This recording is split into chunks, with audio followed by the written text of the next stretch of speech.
never slow up, no I don't take shit. I got no love for the fakeness. If you wanna play tough and wanna hate this, I'll always show up. I don't ever slow up, no I don't take shit. I got no love for the fakeness. If you wanna play tough and wanna hate this, I'll always show up and make a statement. I don't ever slow up, no I don't take shit. I got no love for the fakeness. If you wanna play tough and wanna hate this, I'll always show up and make a statement. Everything I do so instinctive and so passionate. Every word I move so descriptive like an adjective. I got a vendetta against people who patented being negative when you should be getting after it. I got facts over tracks, this and that. Hello everybody and welcome to another episode of Atheist Women Unload. Yes, or Women Atheists Unload, or Women Unload that happen to be atheists. All that and a bag of chips. We're that. And you are here, and we are glad you are here with us.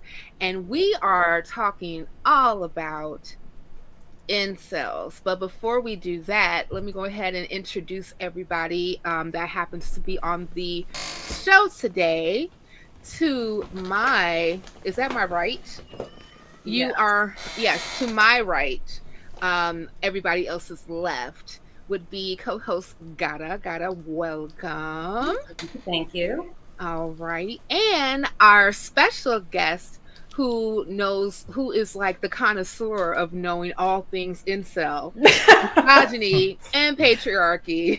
It would be Heathen Queen. Hey, hi. Hey Queen, how you doing? I was wondering today, like, how I become the point person for like incels, but you know what? Here we are. Yeah. It's like this just have to be a woman. Yeah, really. Yeah. I guess because I've like read books on them and I talk about them a lot, like I understand why, but I'm like, cool. I guess that's what I mean, I wanted to have this conversation ever since this whole thing. Well, so let me just kind of give everybody like a backstory of why are we talking about this. So I happened to see and just observe like this this uptick of the manosphere, and I happened to, watch like a few videos and read like a few articles about, why the manosphere, what happens and things of that nature. And it's kind of interesting, when I started dating my partner, he was one of the man people, one of the manosphere people. And I was like, yeah, I know, right? And then so I didn't know that until after the fact. This was not discussed when we first started dating, right? So one of the things that I was asking him specifically about, like, who are these people? Why are they here, right? And like specifically the manosphere are mostly like guys who have had, down on their luck issues like with women. A lot of them are divorced. A lot of them had bad breakups. Oftentimes there was like infidelity. Is this my child? I don't know. You raked me over the coals and took all my money, my house, hide your kids, hide your wife type stuff, right? Mm-hmm. So, and like a lot of them are saying, well, just the only time that you deal with women is just to go ahead and just like pop off your rocks, don't get married, go to the gym and make your money and live your life, right? Right. Or like that, and so that kind of goes into the MGTOW people, men going their own way. And then, but then we have incels, involuntarily celibate, mostly cisgender heterosexual men, right? Yeah.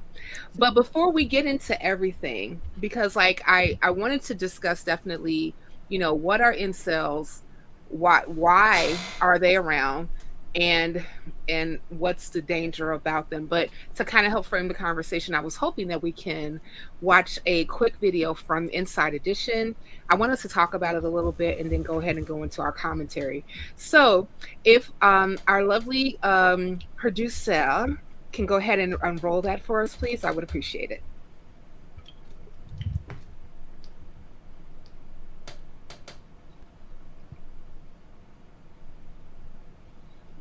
Walks up to unsuspecting women and terrorizes them with shouts of insults and much worse. When they ask him to go away, he does the unthinkable, pepper spraying them right in the face. The brazen suspect is identified as Johnny Young.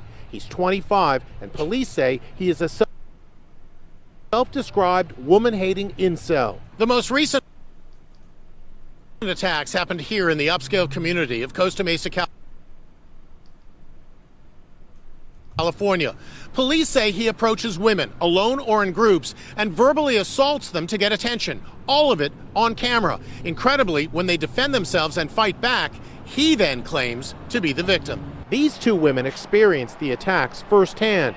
Emily, who only wants us to use her first name, was assaulted in this video posted by Young. When this guy walked up to you, I mean, he got more and more vulgar. Yes. And his voice was very scary. When she was pepper sprayed, she punched him in the face and bloodied his nose. In another attack, Jessica Estrada raced after Young when he started harassing her girlfriends. Could you tell he was videotaping you? No, we didn't know at all. After she was pepper sprayed, she bravely fought back. I threw my phone at him and I hit him. Police say that Johnny Young lives out of this white van with a green stripe and has posted similar attacks on women in Las Vegas. It could have happened to anybody.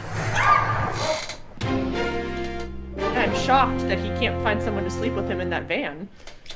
And I just want to say something. Like you can hear like some of the things that some of the very familiar overtones and like everything that is in the common denominator between incels. Like I'm the victim, hating women, sometimes even attacking them. But like the biggest one is that they really do think that they are the victim because in their heads.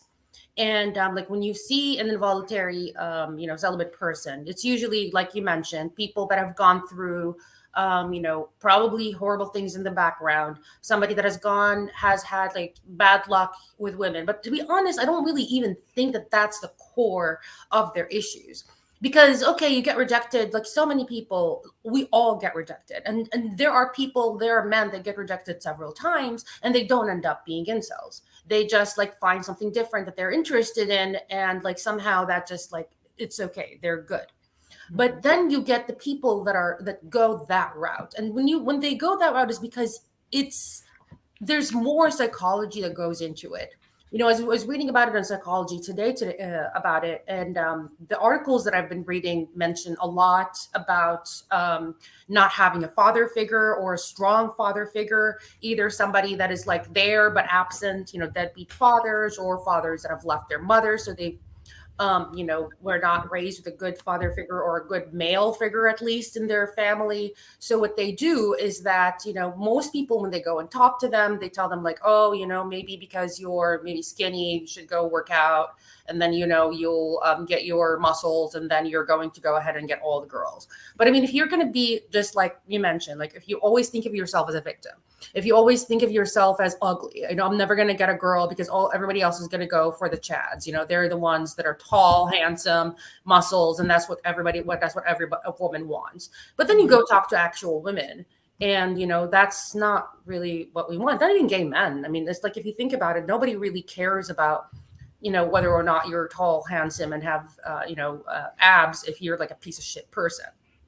And yes, there are people that do that. There are women that go for men that are abusive, but that doesn't really necessarily mean that that's what we all go for. It just is, something that you need to like reframe essentially how you view this. Like if you've been rejected, that doesn't necessarily mean that, all women are going to be rejecting you after this, like think about it. Like there are actual important aspects of who you are that aren't necessarily tied down to how many people have you had sex with or your ability to have sex. Mm-hmm.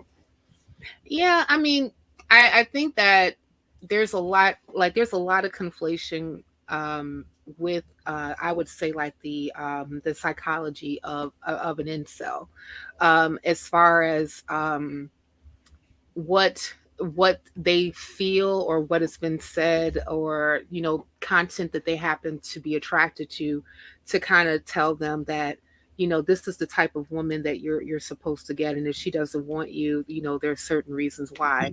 Kind of like, I guess, like how Andrew Tate kind of framed his particular content. But I want to do less talking as possible because this is still very much so a fairly new topic for me.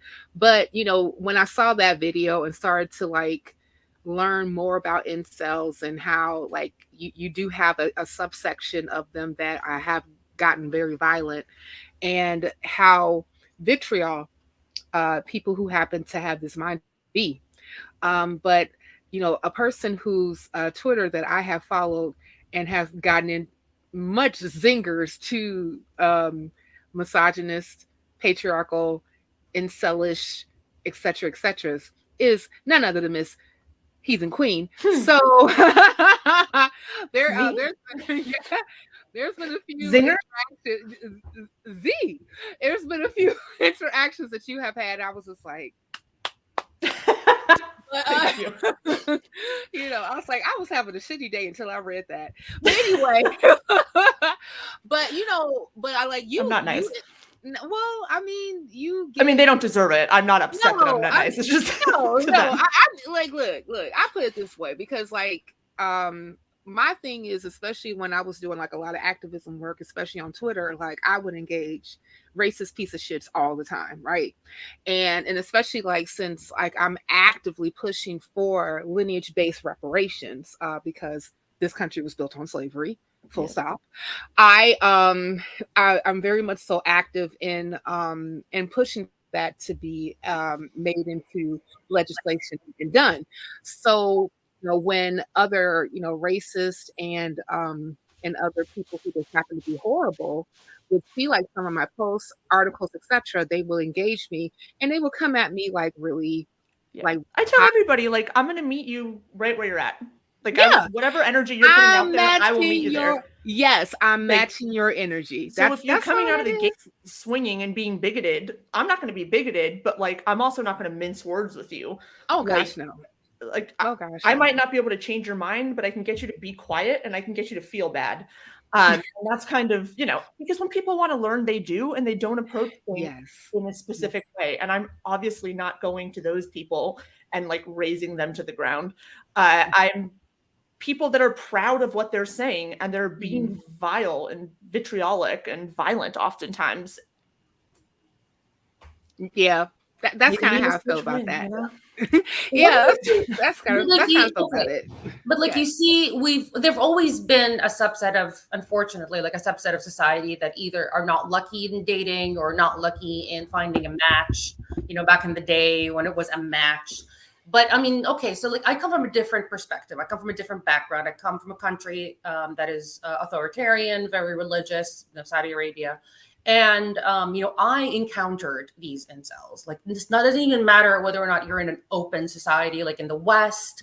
Like, I've heard these concepts where, the reason we have this increase in these incels is because, there are more women out there. And now it's like dating is all online. It was like, okay, sure, fine, whatever. Now it's all about looks. But that's not the real reason. The real reason, I mean, there's so many other undertones about it.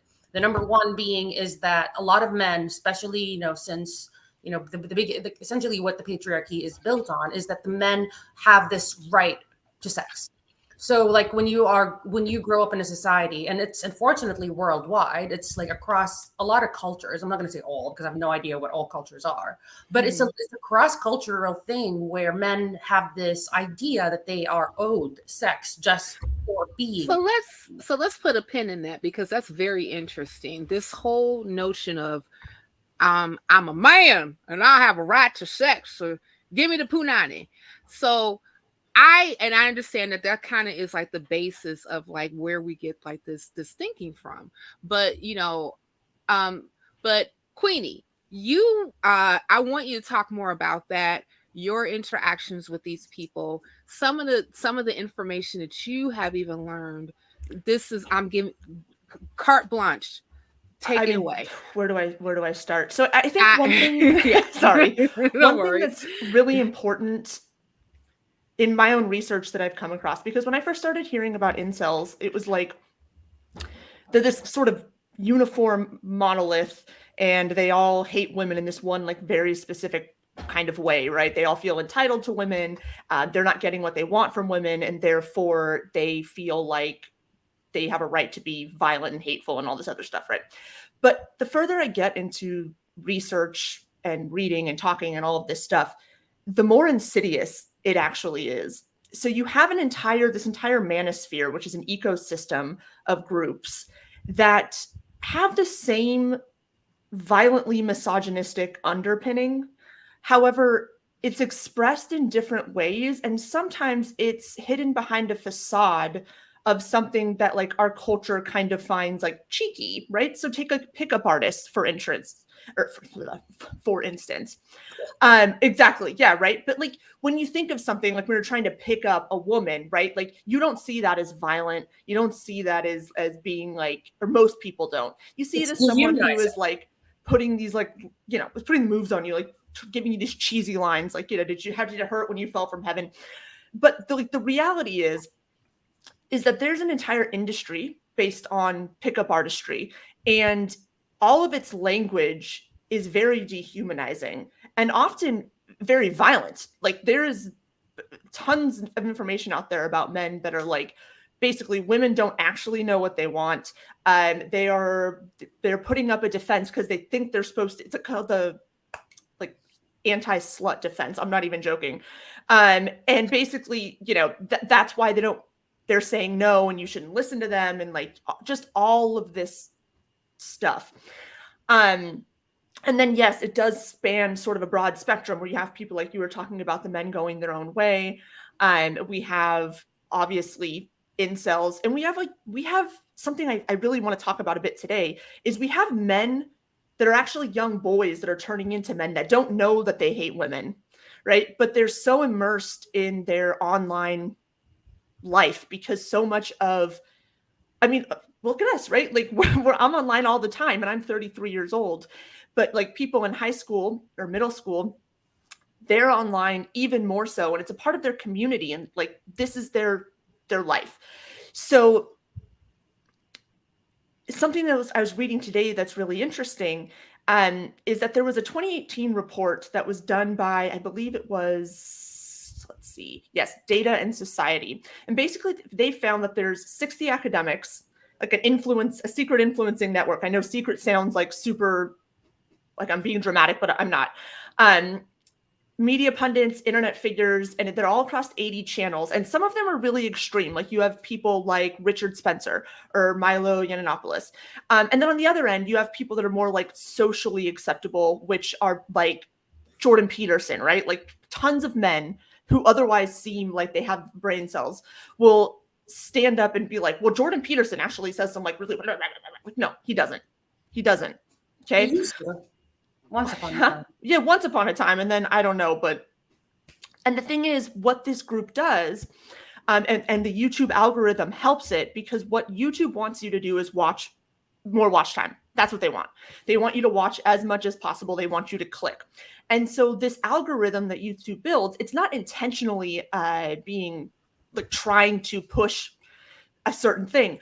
But what happens is the things that get watched and clicks they get more and more extreme as you go. And so by sharing this platform, you have people that like seem more palatable, who are lending credibility to people that are Nazis, right? Like, and you see this sort of like normalization. And I don't remember the exact percentage. No, here it is. 70% of all YouTube videos watched are recommended by the platform algorithm.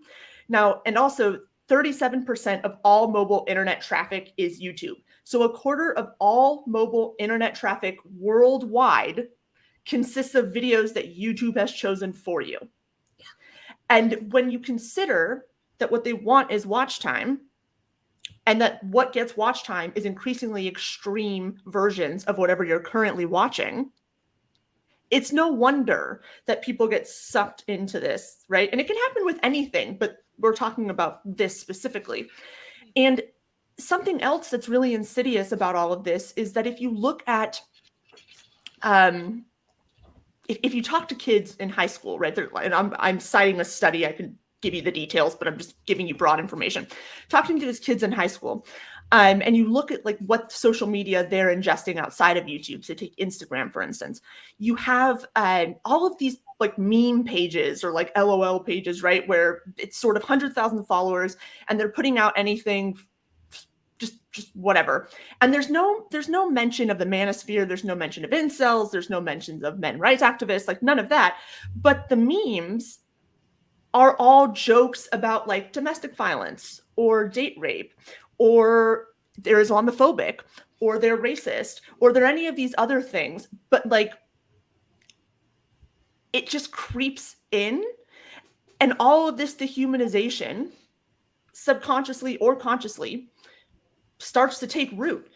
And you get this, they get this idea, and you'll hear kids parroting it all over these studies that are super, super dangerous, because it starts to be framed as, well, we're just actually fighting for actual equal rights, right? Or like, if we don't kind of stem this, then women are actually going to have all the power and all the jobs and all of the whatever. And so they don't even realize that they're hating women. They think that they're making like an intellectual argument.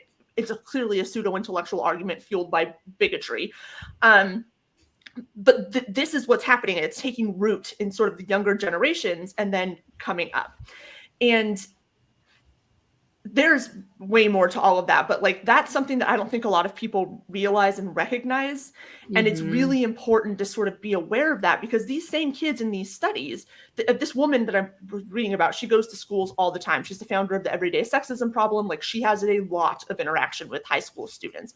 And she said she frequently hears things about like it's normal for women to cry during sex, or girls to cry during sex. Like, that's part of foreplay. And it's not like somebody told them, like, I mean, maybe somebody told them, but they're not like saying that to be edgy, right? Like, this is something they've internalized, and they're saying that out loud because the dehumanization of women is everywhere, and it's really strong on the internet.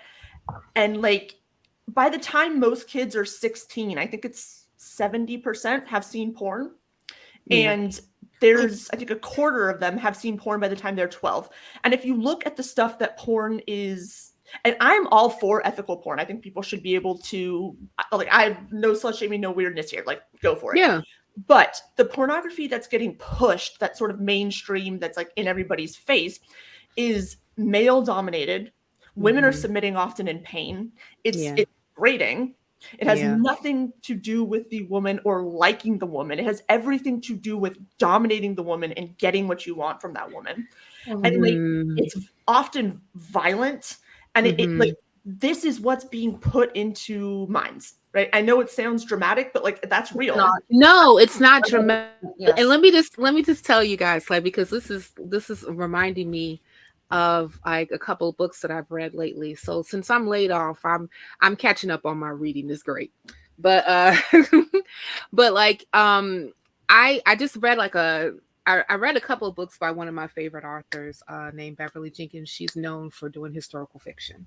So in both of the books that I read not too long ago, who had, you know, the women protagonists that were in it, had very violent encounters with men sexually before they actually met the person, you know, in the book that they ended up being with. This last book that I'm reading took place during like the Revolutionary War, and the female protagonist is an ex-slave. Well, she's a slave, but became ex because she got stolen from her mistress. Anyway, but one of the things that she mentioned in the book is that she had 2 children, and the way that she had children, it wasn't by her being with somebody that she wanted to be with. Her mistress chose a man for her to have sex with, and impregnated her twice so that the mistress can sell the children for money. And what ended up happening is that because like when she met her now, like, you know, lover, who actually let her experience, you know, sex the way that it should be, very intimate, very loving, very very, very joyful. Before that, she thought that sex was supposed to hurt, that sex was supposed to be violent, that sex was supposed to be at the behest of whoever, used her in order for the last person to get the means that they want to get out of it. So, and I mean, like, this is of course like taking place in the like in the 18th, in the early mid 18th century, right? So this long standing idea, specifically that women are just supposed to be like, we hear this whole thing about being submissive that's very Abrahamic religiously relevant, about women being submissive to their husbands.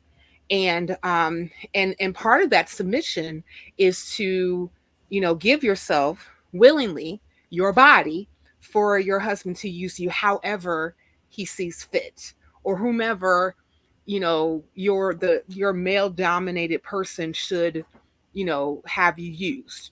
And it's not supposed to be something that's pleasurable, because it's a means to an end. Right. Yeah. And I mean, I just wanted to add also, the concept of being married for love is extremely, extremely like new. Yeah, it is. Yeah, it is. Like, I think, I mean, yes, there have been love marriages in, since we could remember. We've all read the stories, the ballads, the whatevers. But like in when it comes to like in reality, like it's what, like the last 100 years is that when we've been able to like actually get married for love. Like, you court somebody. In the beginning, it was like courting somebody, and then suddenly 2 weeks later you're in love. Or later on, like in the 80s and 90s, I mean, let's be real, like even in the 60s and 70s, people weren't dating. Yeah. They were like courting for a few months before they realized, like, oh, well, let's have the babies and get married. Mm-hmm. So like the whole thing is so very new. Before that, it was all like arranged, or like, we know this person's daughter and this person's son, and let's get them married, like business arrangements. Well, it was an economic. Exactly. Yeah, it was an economic thing. It wasn't. As long as you had a job, essentially, you're good. Like, as long as you had a good last name, you were known in the area, and like whatever, then you can have access to sex. And it was always. I was always about like good breeding. Remember, like especially like, because I love like British period pieces. This is also in Saudi where I grew up, man. It's so disgusting. It's but like a lot of these particular concepts are definitely dated and like rooted in the hierarchy, the patriarchy is, especially about how women's roles should be versus men's roles, and what they and if any time that women happen to diverge from these roles, then we have to have like some counter in order for them to get back in the role. So my question is to you specifically, Heathen Queen, be it that is the case, because this is kind of what I'm kind of seeing, like in Western society, you have more women that happen to be less inhibited with how they present themselves, how they express themselves sexually, and even are the ability for them to make money. Economy has changed drastically since 1920, 1930, right? And especially like here in the West, we're more service oriented as far as like, our economy versus like manufacturing. So, so now that we, in a sense, can have women do jobs where they can make just as much money as a man, possibly, if they get paid right. So, but what I'm seeing is, and I've even like had this experience where the whole thing about, women may say that, I can make my own money. I don't need a man. Like I would hear, like men specifically talk about women saying that, and, them getting like very hostile because, they may hear those, and then it gets like really like it can get really to the point where, maybe you can have like some violent speech that comes with it. But I want to talk to you about specifically that measure, and could this be like an area especially when you're seeing women kind of stepping out of that traditional role where you have like this backlash of how patriarchy shows up. Yeah. So, I mean, this is a microcosm, but I'll start here. I made a video on TikTok, I don't know, a month or two ago. And it was in response to a study that came out that said, like, oh my God, men aren't having as much sex anymore. Like, okay. Sorry. Like, perish the thought. Like, all right, what are we having for dinner? Because, like, what y'all have for lunch? But really quick before you go on, and I do want you to go back.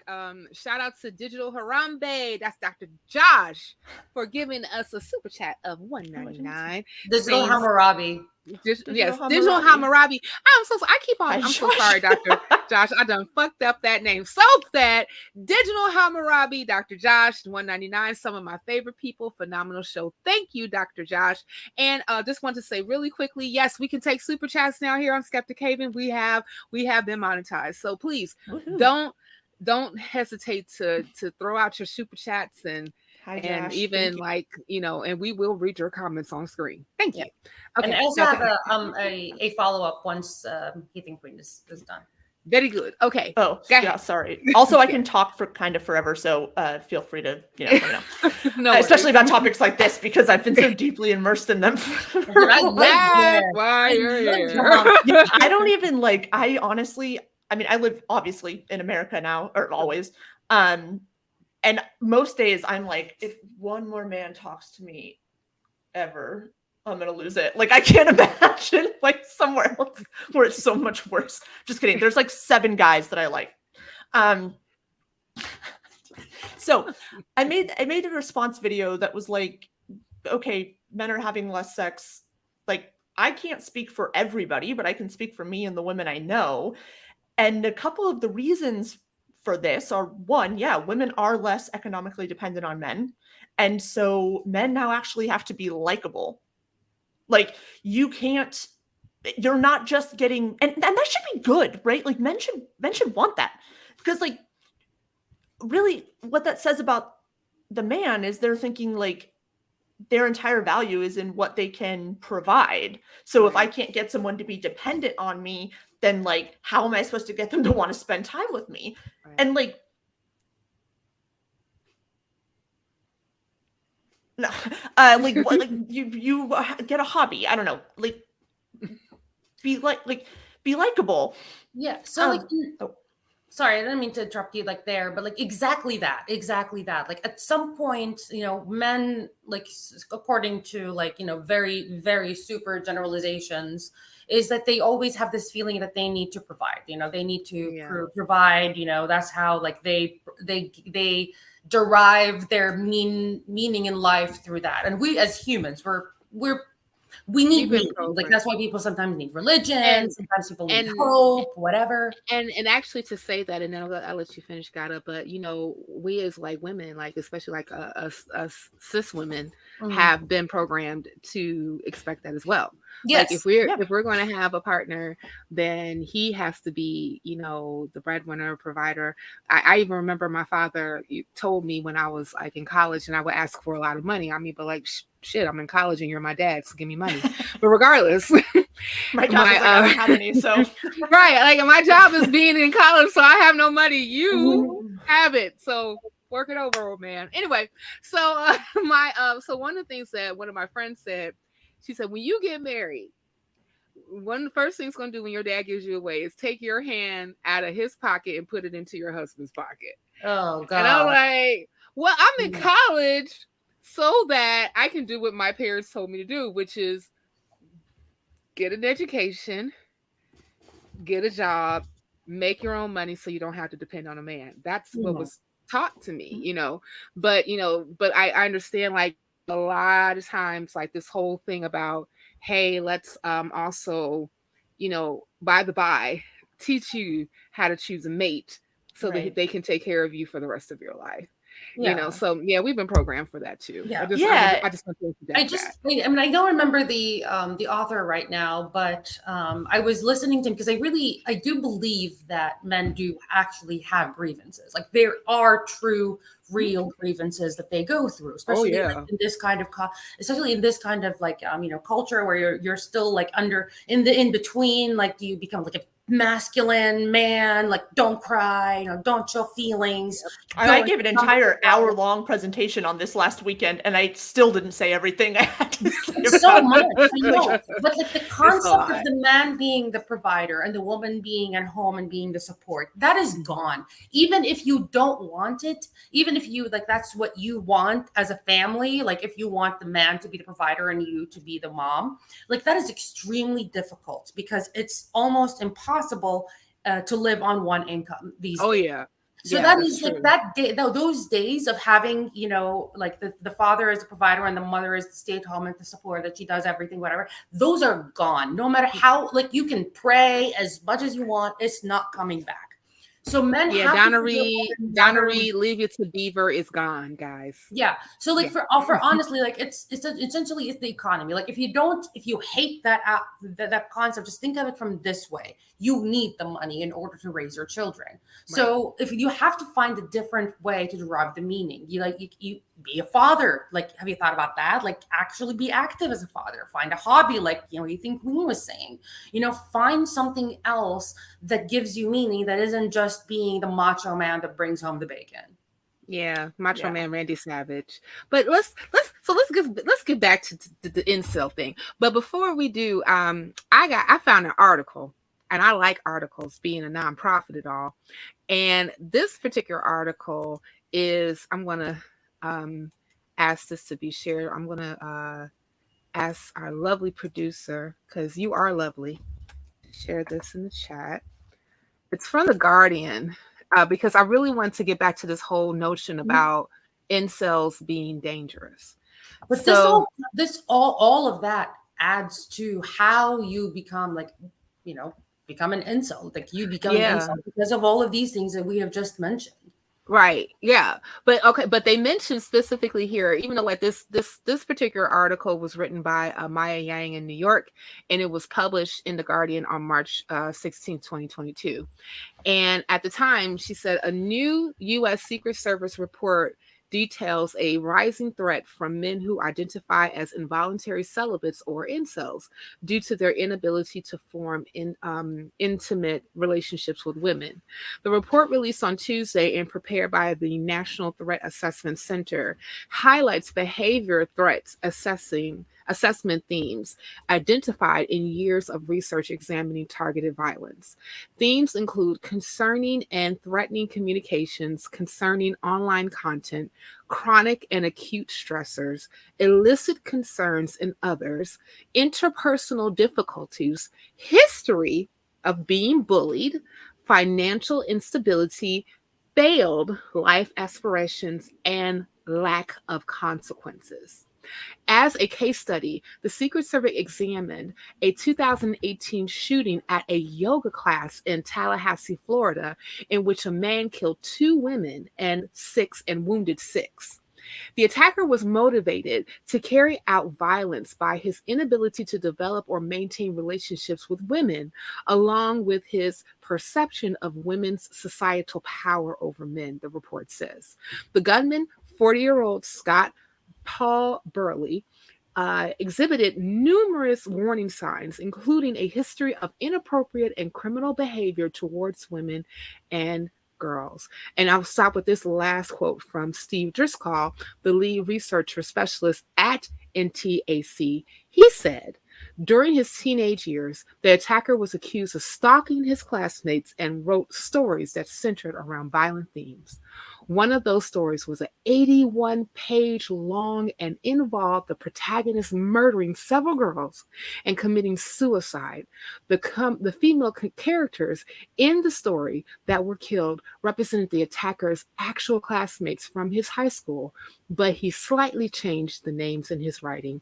Burley was arrested 3 times for groping women and was called Ted Bundy by his roommates in reference to a notorious serial killer who targeted women.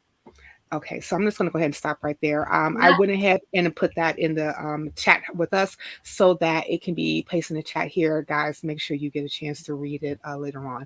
Now, Ghada, what were you going to say? No, I was just saying that just shows it exactly. It's like, they're unfortunately, traumatized people that unfortunately their trauma came out in a different way. And I sometimes hate to use the word trauma because traumas differ, but whatever. Like in this case, these people went through bullying, like horrible households, growing up, and instead of going to a trusted adult or somebody that they could that would help them, they were let down over and over and over again. And then what do they end up with? They end up with the Andrew Tates and the idiots that like talk about women are all like this, and this is how you should get women. And then of course they get on the message boards, and then they get on the Reddit, and I don't know if they're even right now around. Like that's it. Like just like Heathen Queen said, like you're young, you're being bullied, you have like almost no luck with women, and instead of working on yourself and trying to figure out like this is because when you're a child you really don't know, everything is look inward instead of looking outward. So like man, like if you see this as a child, like if you are around other children that are exhibiting this behavior, like intervene before they get to the point of whatever the guy Scott Paul's whatever his name. Yes, Burley, who ended up like killing those women. But you were you going to say, Heathen Queen? After I read that particular portion of the article. So I talked in detail about this, and I'll try and sort of be concise. Every man in the world, in my opinion, or at least in this chat, should read this book, The Will to Change by Bell Hooks. It's on men, masculinity, and love. It will teach you so many things about the patriarchy, and I want to sort of try and sum some of it up. What she says, and it's not just her, but what she says in this book is that the patriarchy as a system demands that men, as a rite of passage, so boys, commit acts of emotional, psychological, and often physical violence. And the first person that they have to inflict that on is themselves. And so he calls, or in this other book here, I don't want to talk about it, by Terrence Real, he talks about how men go through this tripart, or boys, I guess, this tripart dislocation, the lack of the relational. So the relationship with their mother is demonized and seen as something that needs to be like the mom's going to make him soft, or like in extreme cases they think the mom is going to if you're too soft with your son, he's going to become a homosexual. And it's like, that is so ridiculous, but like that's an argument that's people use. And so that the relationship with like the feminine, your mother, your first most important relationship, is seen as something that needs to be kind of destroyed, or at least like cut off in an important way. And then they're forced to also do that to themselves, right? So think about the way we treat little boys who want to play with a doll, right? We tell them, we shame them. And it's not just men that do it, it's women too. I mean, some of the fiercest upholders of patriarchy are single mothers. And that's nothing, because it's not because like, I'm not saying that to be like denigrating or anything like that, right? But like, it's wild how you will see that, and there's a lot of reasons, and it's all because of the way the patriarchy programs all of us, but effectively, and then they have to separate themselves from others in many ways, because we teach them they can't have deep interpersonal relationships. I wanted to say something specifically about single mothers, because like you do have like a sect of the manosphere population that creates content that has a tendency to demonize single mothers. Of course. Saying that, the reason why she's single is all her fault. She is, and now she's bitter, and she's passing on the bitterness to her child, right? Who is dooming their child to be single as well and raise children on their own. And it's even worse for if she has a boy, because then, not only is she like, messing up his whole psyche for being a feminine entity, and there's no father around, so he has a loss of identity as well. And one of the issues that I see that's like very prevalent, but this is like corroborated by data, is that over 1 million single mothers lead families in the Black community, and majority of them are at or below the federal poverty line. But to me, that goes back to what we talked about previously about how in today's society, you can't survive off of one income. Like both people, like if you're going to, like, especially like depending on whatever type of partnership that you might have or relationship that you would have, both adults need to work. Mm-hmm. Or if it's a polyamorous relationship, all entities in that household need to have a job, are adults, right? Need to have a job making money in order for their household to survive and thrive. Mm-hmm. So, and I know that, just from experience, because like, I've been around single mothers. Even though like my father was in my life, my mother and my parents split when I was 5. So essentially I was raised by a single mother. I have seen the frustrations that have come specifically from single mothers because of their lack of being able to make ends meet the way that they want to in order for their children to be okay. And that can turn into its own trauma, which can manifest itself into bitterness and, and also have a side effect of affecting the child, because we're all human. And if our emotions are in turmoil because we can't provide, we can't keep our household together, we're constantly living from paycheck to paycheck, that's going to bleed into how the atmosphere of the household is. Right. So, and I know that a lot of times I would hear guys from the manosphere harp on that to the point where it's not necessarily like, well, maybe if we had like better social safety nets, this wouldn't be a thing in our societies, rather than, oh, it's her fault. She, because of her slutty nature, because, she had, children by somebody she didn't marry, or she had multiple lovers or whatever. And that becomes a thing as well. I just want to preface that, especially like when you brought that up. If you don't mind me hopping in really quick. So I don't often talk about this because it's kind of out of my lane, but something that I've been reading about. So first, in this book, The Will to Change, I really like Bell Hooks, the way she describes the patriarchy. Instead of just calling it the patriarchy, she calls it imperialist, white supremacist, capitalist patriarchy.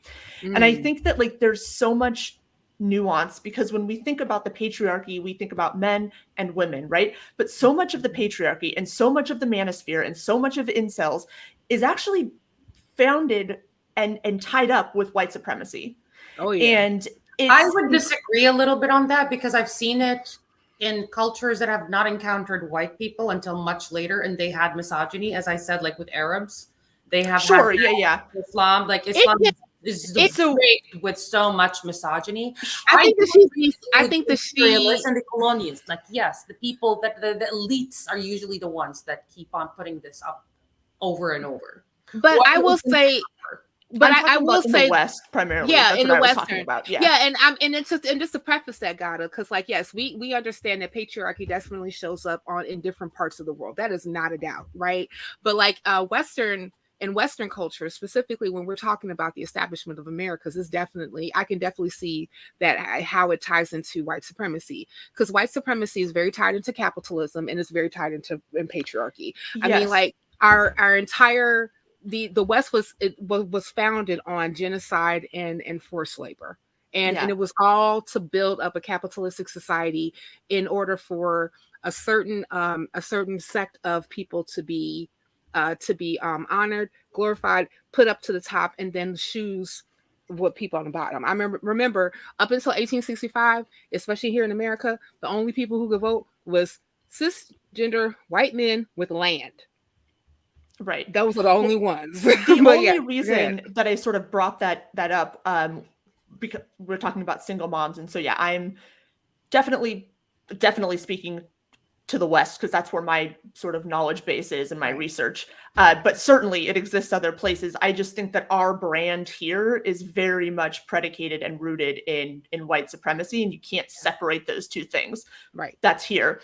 And the only reason I brought that up is I've been reading this book, Hood Feminism, by Mickey Kendall, and she talks about how there's a lot of nuance in communities of color and how patriarchy manifests. And I'm not going to sit and lecture anybody on that, because obviously white, but it is interesting because she says, like, oftentimes in America, the Black man is so disrespected and has so little power that the only place that he can feel like he gets that power that he thinks he's trained by the patriarchy to expect to get, to want to get, to say, like, you're only a real man if you are on top and you have this power. And they can't find it outside of it because we live in a white supremacist society that is systemically and institutionally built against people of color. Right. So they seek it in their homes. And then there's also, she talks a bit about like machismo and like the Latino cultures. And again, I'm not going to get into all of that, but I think there's an important nuance there. Especially if you are white and start talking about patriarchy and thinking that you need to give those communities your thoughts and opinions on why they are that way or this or that or whatever. Don't. But I did want to say that because we were talking about single moms and like, and it's I think it's important to note power dynamics are such a vital part of this discussion. Yeah, I just wanted to put that out there. I mean, like it's I think it's also fair to even look at like some of the statistics when you talk about like women in the West who have, you know, suffered, you know, interpartner violence, also murder, and a lot of times they're asked at the behest of their partners. You know, you have, if you look up even like the statistics of interpartner violence and domestic violence, it's extremely high in the Black community, especially like, you know, when you have like heterosexual couples. And a lot of times, and it's not that the women can't do violence towards the men who happen to be in their partnership, but the percentage of men who actually exact the violence against women is higher on the male side than it is on the female side. So well, there's a study recently that says that the leading cause of death in pregnant women is homicide. Oh yeah, by usually their partners or their ex-partners. Yeah, yep. Yeah. So and it's worse from this study in communities of color because it ties into gun violence and then there's a million other things. But yeah, it's a very nuanced conversation because, like, you know, you can't. There's such intersections, and I think that this is something that really interested me, and that's why I really wanted to talk about this, because there's such broad intersectionality when it comes to how like all these particular nuances converge in order for violence to happen, and even like, you know, going back to our original conversation, especially about like, you know, these incel people, and when you're talking about like their own personal trauma that they may have faced through like everything like the article talked about, like, you know, failed aspirations, or, you know, not being able to see themselves as a whole person, or, you know, like even like some of like the trauma that they may have faced, like, you know, from, you know, parentage, you know, it's a lot of stuff, right? So and then we get to, let's talk about it, guys, before we go into questions. And before, and I just want to say to everyone who happens to be in the chat, shout out to everybody in the chat. I see you. Thank you for chiming in, and thank you all for watching. But I just want to let everyone in the chat know that if you have questions for Ghada, myself, or Heathen Queen, mostly for Ghada and Heathen Queen, please at Skeptic Haven so that we can start your questions, and also make sure that we put them in the chat when we start to do questions and answers towards the end of the show. So yeah, so going back to our conversation, and then, you know, amplifying, and especially when we're talking about content, right? The algorithm that we were discussing that YouTube happens to drive traffic to in order for especially young guys to oftentimes digest problematic content that can definitely, influence their thinking and also their behavior. So let's talk about our favorite guy, Andrew Tate. I love both of your faces. I wish, Wes, can you please put a Ghada in Heathen Queen's face behind the sound? I was priceless. I can't look. I tried. I swear to God. I mean, whatever. Swear to anything that you believe is holy. I tried. I tried to listen to him. I tried, but I cannot get over his. He has no idea what his identity is because even his accent isn't even American or British. I didn't even freaking know what he's trying to say. I just can't get past his lack of chin, but that's me personally. And his beady eyes, like the beady eyes. I just can't get over anything. Sorry. He doesn't really say anything that is of substance. All he says. Okay, so to give him, we can talk about this because I can't stand. Well, okay, so just to give background on Mr. Tate. Mr. Tate actually was born and raised, and part of his childhood was on the south side of Chicago, my area. His father was a chess master. His mother is Caucasian, and they got divorced because his father had a tendency to step out on his mother. Crazy. I know, right? And so, so like mom was like, fuck that. And then she left. And then that's when she took her and Andrew and his brother to England, and they live there. So that's the reason why he has this American UK-ish accent. It's very weird. He's very weird, and his eyes really bother me, and I think they bother him too. That's why he has a tendency to show up on camera with sunglasses on. And at first I was like, what is up with him in sunglasses inside? And then when he took off his sunglasses and I saw his beady little eyes, and he just looks jump like scare.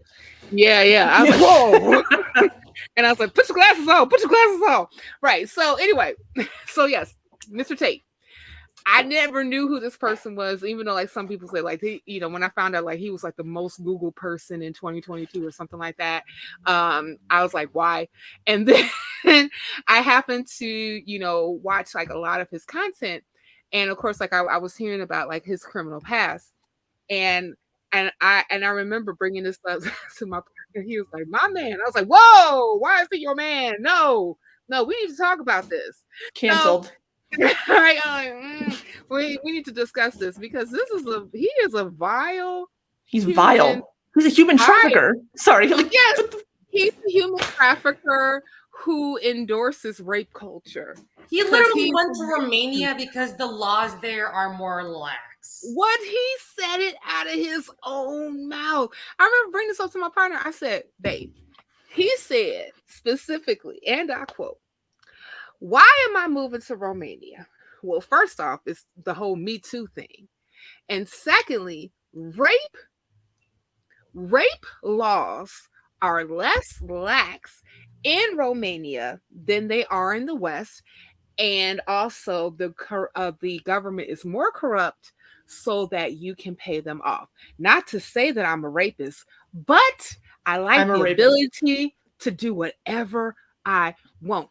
End quote. This is exactly what this man has said out of his own mouth.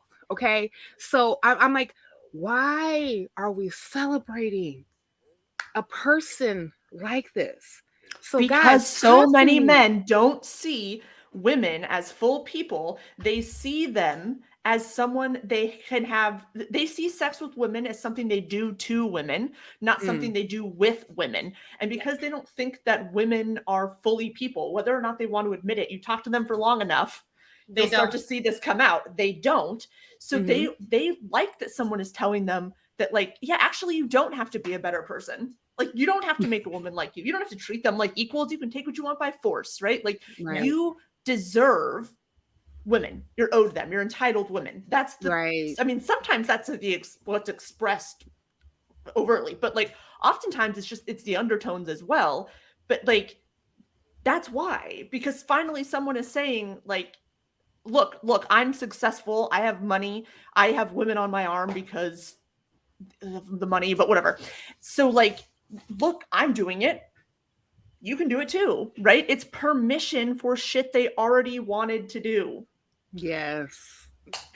Yes, it's to the point where when you're saying it's permission for what they want to do, it's kind of like they're talking themselves into, reasoning, falsely reasoning. Like it's not based in logic, but reasoning with themselves to like, these are my tendencies and these are my wants. And so I'm going to give credence to my wants by saying that, well, women are for men. It's not the other way around. Right.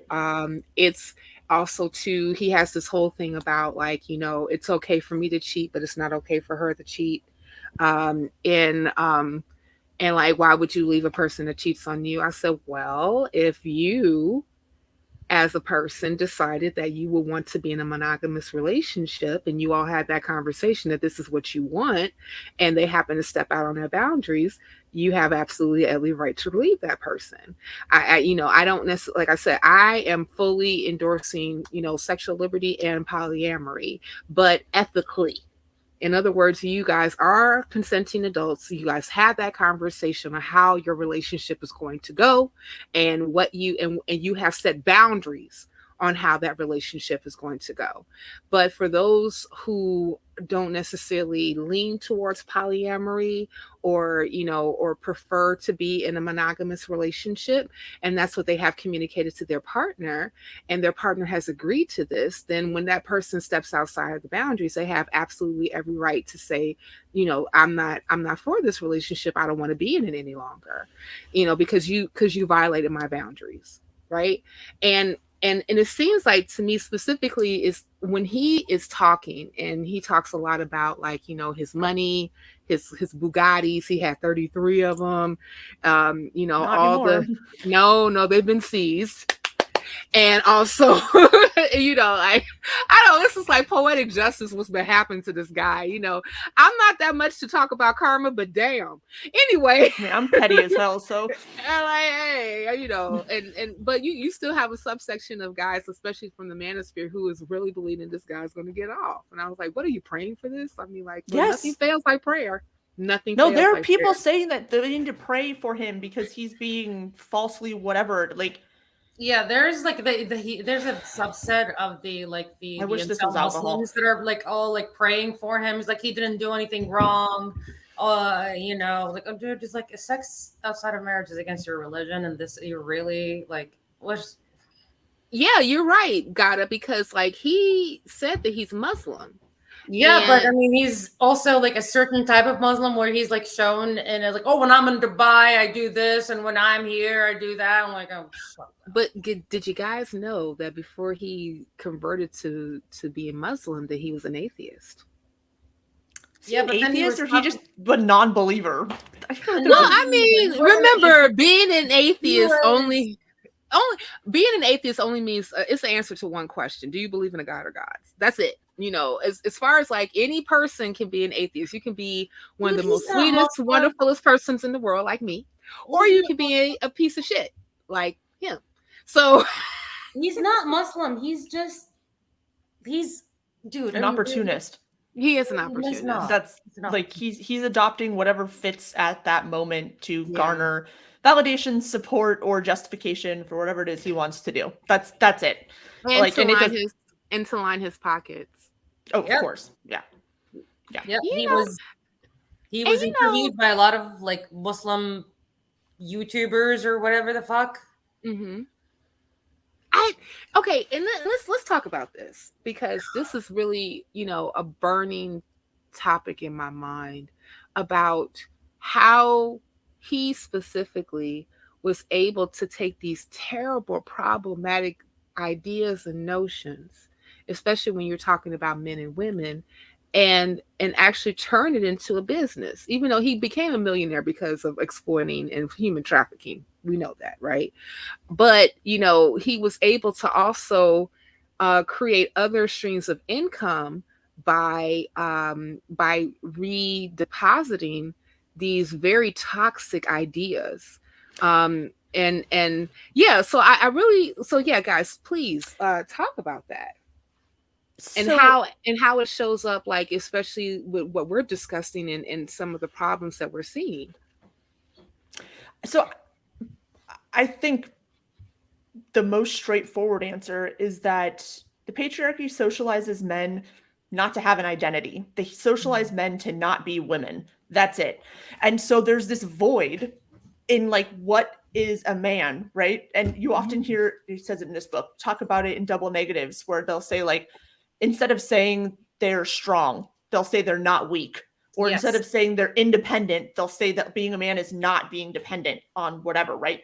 Because the way we socialize young boys is by telling them, like, just don't be a girl, effectively. Don't be weak, don't be emotional, don't be whatever, because all of those things are feminine, and that's like the worst possible thing you could be. It's like, it's no wonder they grow up hating women, but that's another, an aside.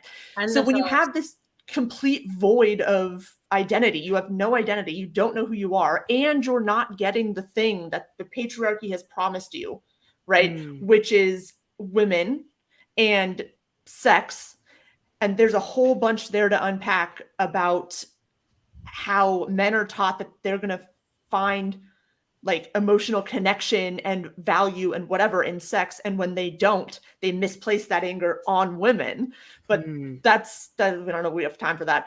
But when you have this complete nothing identity and you're feeling like, why am I not getting the things I was promised? It's not hard to make a business off of selling them literally anything. Like, I got a bridge, I can sell it, right? Like, because they're looking for something that makes sense to them. And so when you say, hey, actually, you know what? You're the victim here. You're the victim.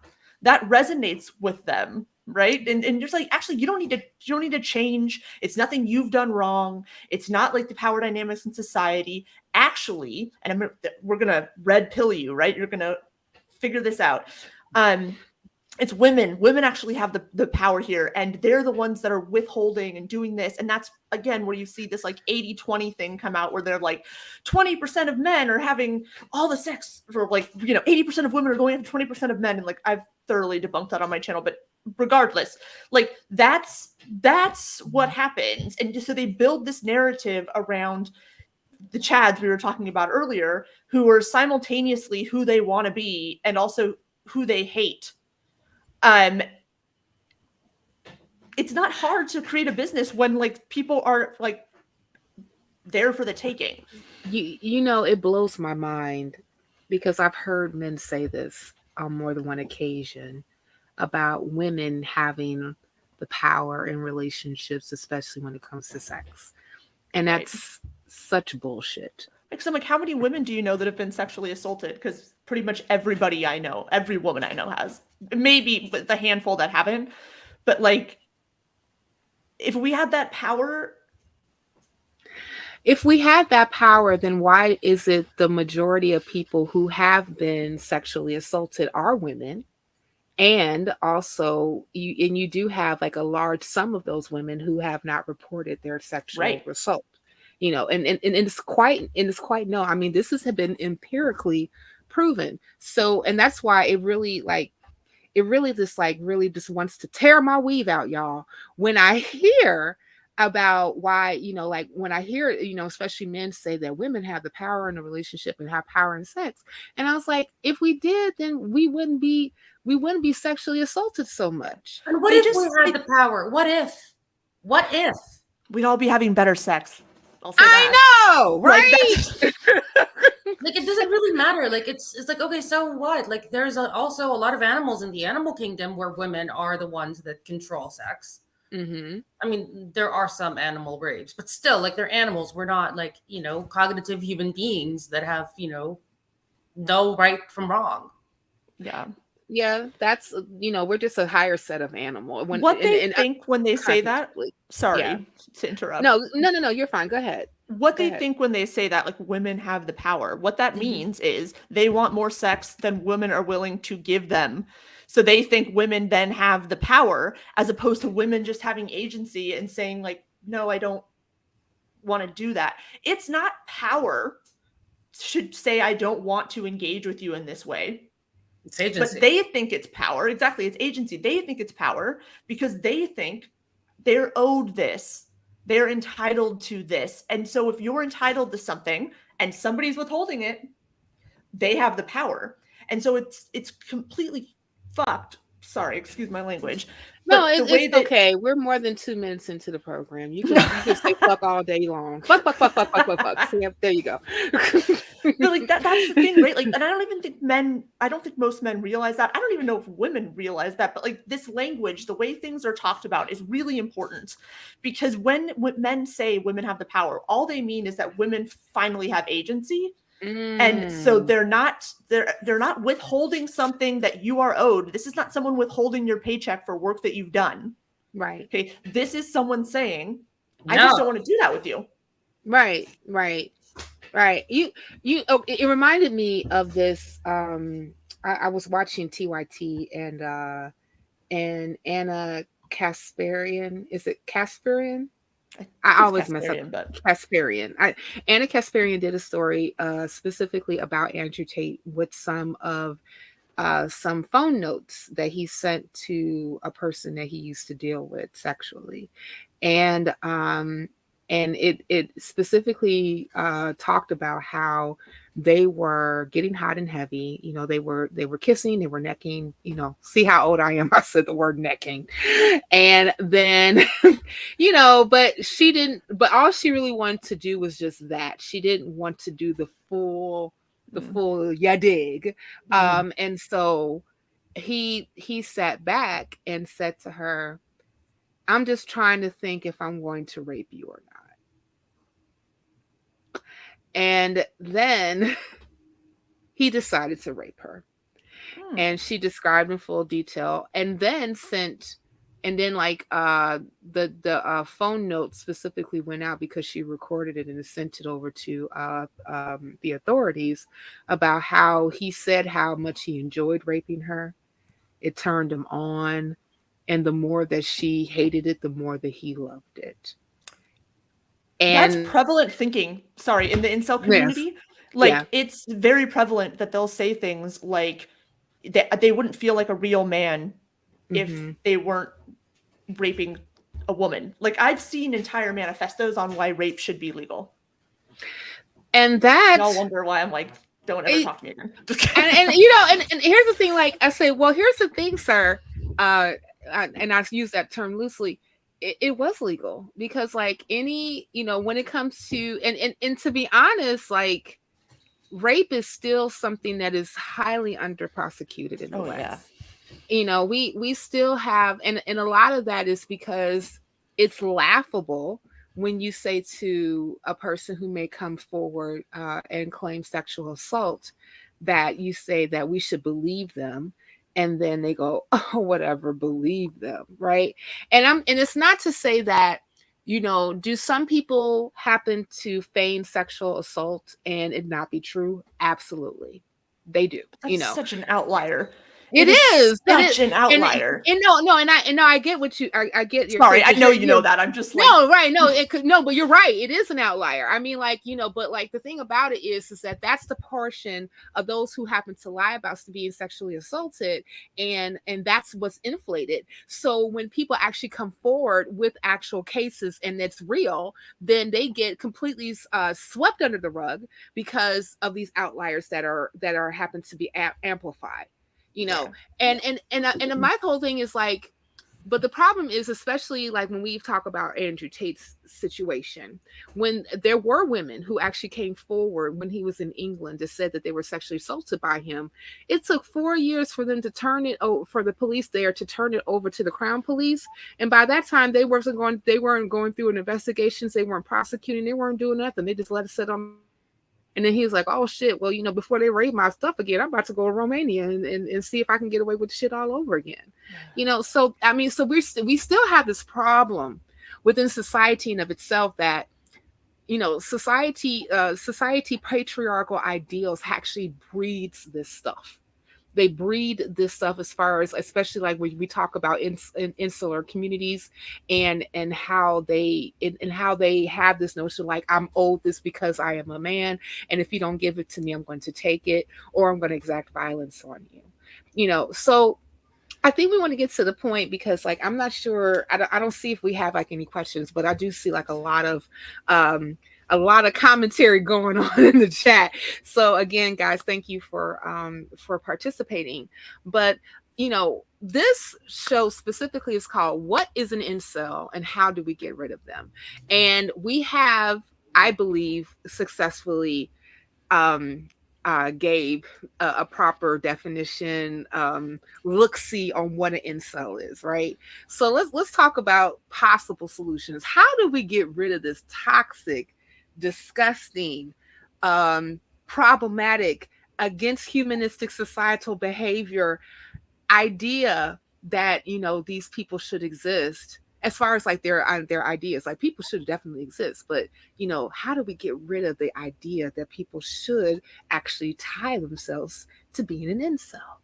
What say you guys? Burn the patriarchy to the ground. You started when they're young. Teach your children to not just girls, boys and girls, to respect each other. And the biggest one is, like, if you have a boy and the person is masculine, teach them, what masculinity is, but it doesn't have to be, toxic. Like, masculinity could be something like, being kind, because it is part of being masculine, is taking care of other people. And that's kindness. Mm-hmm. You can put it in like that. Like, you can take care of other people. That's kindness. You can provide for others, like helping others, acts of service. Like, if that's something that, you need to redefine what masculinity is, because masculinity is not putting down the other gender. Masculinity is being who you are and being proud of who you are, without like the whole like, oh, I have a dick and I'm better than the other person. No, it's essentially like, what can you give in a relationship, or in a relationship of any kind, friendship, family, love. What can you provide? Like, are you a person that can give, like, good advice? You're a good conversationalist. You're good with your hands. You're good with mechanics. Things like that. Like, you have to put it in ways like that are not toxic, for lack of better words, like not ingrained in how the patriarchy is. Like, you have to be strong. Like, hey, you can be strong, but you don't have to use your strength for violence. You can use it to protect others. You can use it in a manner to just show off. I don't know. I would go a step further and say that, like, we actually don't need to gender traits at all. I 100%, but like, until it goes away, unfortunately, same thing as religion. It's like one of those things that just going to keep on happening. But like, if you really care so much about masculine traits, like, I believe masculine traits aren't necessarily, like, as a woman, I mean, whatever, take it as, but I mean, for me, like, I don't see masculinity in a man beating a woman. I see insecurity. I see weakness. But a man taking care of, a child, or, going to, minding their own business, for lack of better words, or just like, being kind, being good fathers, being good, friends, being there for their friends. Like, to me, that's more masculine than, showing off your whatever. Machismo. Yeah. I think we need to, something that I've learned in just the research I've been doing, is that I don't think our society does a very good job of instilling self-esteem in women or men, or anywhere in between. We don't do a great job of teaching people that they have inherent value. And that shows up differently, obviously, in the way that we socialize women and the way we socialize men. Mm-hmm. But what men seem to, the socialization they get is very much, they have performance-based self-esteem. And because the patriarchy is a hierarchy by default, right? And the people on top are like the very manly men. So everyone's always competing. And it's very precarious once you're there, because one act that's deemed unmanly can then suddenly drop your sort of stake, I don't know, your power dynamic off. And so men have a very precarious sense of self, and they have performance-based self-esteem, which means that they absolutely are constantly in flux or tenuous, or there's this anxiety about how do I keep myself at the top of this so I can feel like I'm good, because all of their self-esteem is in relation to who's next to them, into positioning to who's next to them. So I think, like you were saying, start when they're young. We need to figure out a way and get much better at instilling inherent self-esteem that has nothing to do with the person standing next to me and everything to do with my value as a person. And yeah, I think that's something that I don't think people talk about a lot, at least not that I've heard. And it seems really, really important that we realize that, because if we tell someone that all of their value depends on where they are in relation to the person next to them, they're never going to feel secure in themselves, because they can't derive value from themselves. They can only derive value in so much as they relate to this other person. You know, I was just thinking, and I wanted to highlight Lynn Dobbs' last comment, saying, "Hey, Lynn, how you doing? Thank you for tuning in. Stop talking about people being masculine and feminine. These are social creations and part of Dominator Ryan Eisler's model politics." And actually, Lynn, I agree with you. You know, just like race was a social construction, so was gender. And we have assigned roles to people, you know, based on what gender they happen to identify with. This notion, and the crazy thing about it is that gender being tied to sex, the biological, human formality, is not necessarily, separating the two is not necessarily a new idea. It just seems like it's newer because you have more and more people embracing gender and sexual and sex separately, right? And I think that one of the issues that we have as a society is that we're still very stuck in sex and gender being the same thing, and they're not. And the roles that have been assigned to these particular genders, when we're just talking about specifically men and women.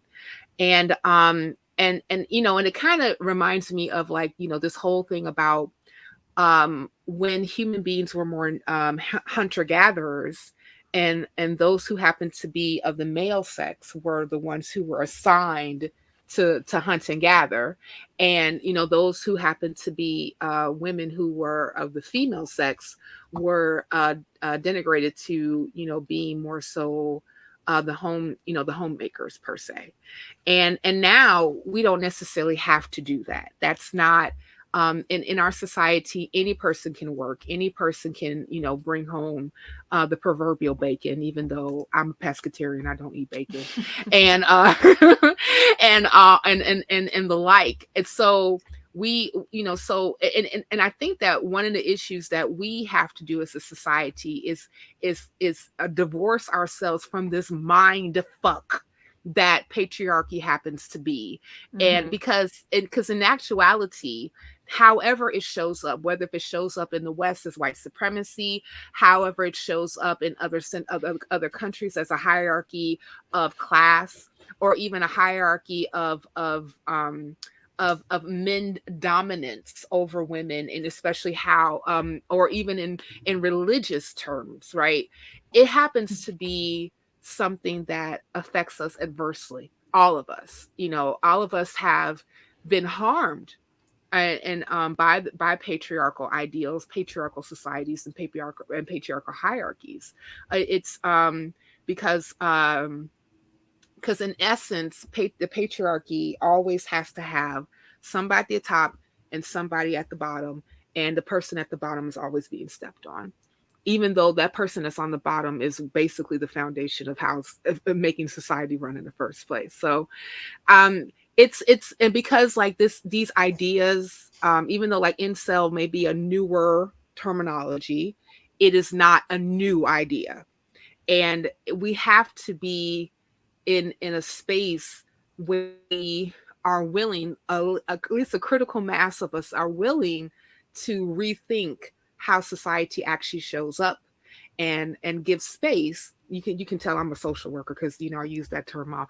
Give space to those who don't necessarily want to keep themselves in this linear thinking about what gender is and versus sex, and also give themselves into being a slave to how like society has shown up in the past and want to continue that particular notion. So we are coming towards the end of our show.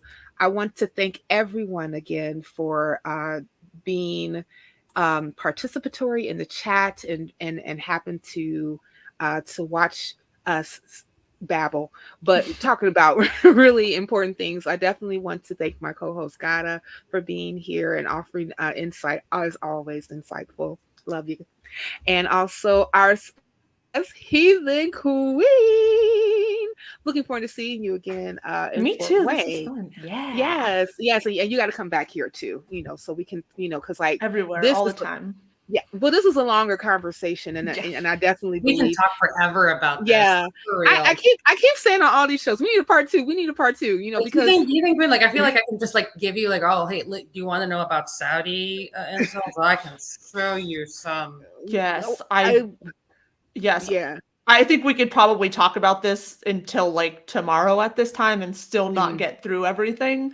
Yeah. Well, that's because I believe these conversations are warranted. But before we wrap up, we do this thing called shill your shit. So, Heathen Queen, since you are our special guest, please shill away, darling. Yes, thank you. Let's see. I have a YouTube channel, youtube.com/Heathen Queen, where I interview scholars in like longer form stuff. I have TikTok, Queen of the Heathens, where I sort of do a whole bunch of stuff. It's, you get what you get. But that's my biggest platform. That's where most people know me from. I have Instagram, obviously, but it's kind of the same. Yeah. So just that's where I'm at. And I believe you'll be in at Better once we get all the details too. Yes, I will be at Better. I just spoke at DCon, and there might be something else that I'm forgetting at the moment, but we'll see. Well, we have all of your links in the chat, so we'll definitely make sure that people can be attached to you, and they can also follow you. Awesome. and your content, and also to see where you would even be doing in-person talks, and where we can talk about all this all day every day. And guys, guess what? Heathen Queen is going to be back because God and I said so. So thank you. So again, thank you guys, everybody, for showing up. We also want to thank our patrons for being so cool and giving us money so that we can do this whole thing. So we want to thank Deneen, Murphy, Dan D, Michael Wiseman, who also is a host on Skeptic Haven, Kathy Cotton, Antavaz, Cindy Plaza, Deborah Grace, and author Sunny Shell, also an author, also a host on Skeptic Haven, Aaron Coalson, and Phil Calderone. And if you guys want to support Skeptic Haven, we do have a patron.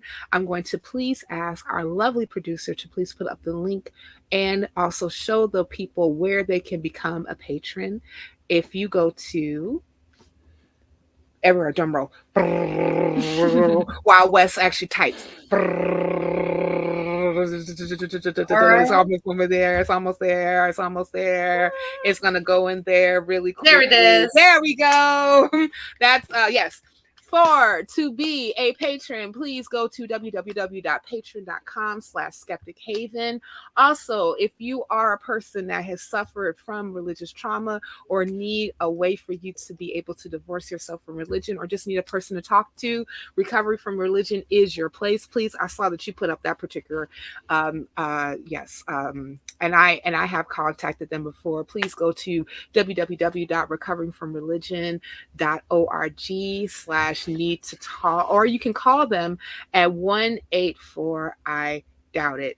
Dr. Daryl Ray. Actually, I did a talk specifically with Recovering from Religion on the legacy of Martin Luther King, and it should be on YouTube soon, guys. So please check that out. So we will be back with another thing to say. And one more thing, God, I got to say. February 1st is going to be No Hijab Day. So this to counter the Hijab Day, apparently, that some people are trying to put together. So help us promote it at hashtag No Hijab Day. Yes. If you are a Muslim woman or an ex-Muslim woman that stopped wearing hijab, please share anything that you would like with the hashtag. And yeah. Can people who don't necessarily wear 100%. Yes. Like, it's not just for ex-Muslim women. It's for the majority of Muslim women do not wear the hijab. Mm-hmm. Though the media would like to make you think that the majority of us or them do. That's not true. That's not even true in Muslim majority countries, let alone in the West. I would love to just not wear hijab. It has the hashtag No Hijab Day, just to be in support of big those, hair. Yes, with no, yes, big hair don't care. So yes, multicolored hair. I love that too. I love it too. I'm known to wear multicolored hair, especially in the when it gets warmer. Yeah. Okay. Yeah. So guys, thank you again for tuning in. Make sure that you tune in next week. Same back time, same back channel, same back YouTube channel on Skeptic Haven. Until then, again, thank you, Ghada and Heathen Queen. Thank you. Thank you to Brew and all of our other lovely other hosts. Please to make sure you tune in to them. And we say peace out. I don't ever slow up, no I don't take shit. I got no love for the fakeness. If you wanna play tough and wanna hate this, I'll always show up. I don't ever slow up, no I don't take shit.